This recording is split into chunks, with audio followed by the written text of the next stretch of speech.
हत्याबंदी कायदा नव्हे, हा गोपालक हत्याबंदी कायदा बनलेला आहे। आज शेतकऱ्यांच्या समोर भाकड गाय, मस्टाईड झालेल्या गाय, कमी दूध देणाऱ्या जर्सी गाय, या जर्सी गायींचं होस्टन गायीचं नेमकं करायचं काय हा प्रश्न पडलेला आहे। दोन गायी जर दुधाळ असल्या आणि त्याच्यामध्ये एक गाय जर भाकड निघाली तर ती शेतकऱ्याला सांभाळणं परवडत नाही।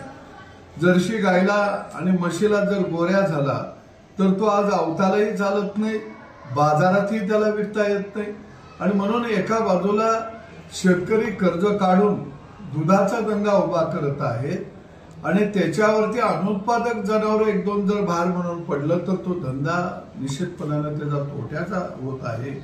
आणि गोरक्षक हे जनावर बाहेर विकायचं म्हणलं तर रस्तोरस्ती अडवत आहेत, खंडणी बहादर बनून खंडण्या गोळा करत आहेत आणि याचा फटका निश्चितपणानं गावगाड्यातल्या शेतकऱ्याला बसत आहे। पूर्वी भाकड जनावराला 25,000 30,000 रुपये मिळायचे, त्याच्यामध्ये 20-25,000 रुपये घातलं की नवीन जनावर घेता यायचं।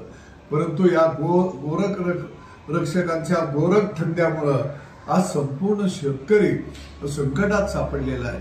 गोरक्षक हे नाही, हे गोभक्षक सगळे झालेले आहेत। आणि म्हणून आता शेतकऱ्याला पर्यायाने लढा देण्याशिवाय आम्ही नांगराचा फाळ हातामध्ये घेऊन या गोरक्षकांचा आता बंदोबस्त करणार आहोत, कारण ही लढाई शेतकऱ्याच्या अस्तित्वाची आहे, शेतकऱ्याच्या घामाची आहे।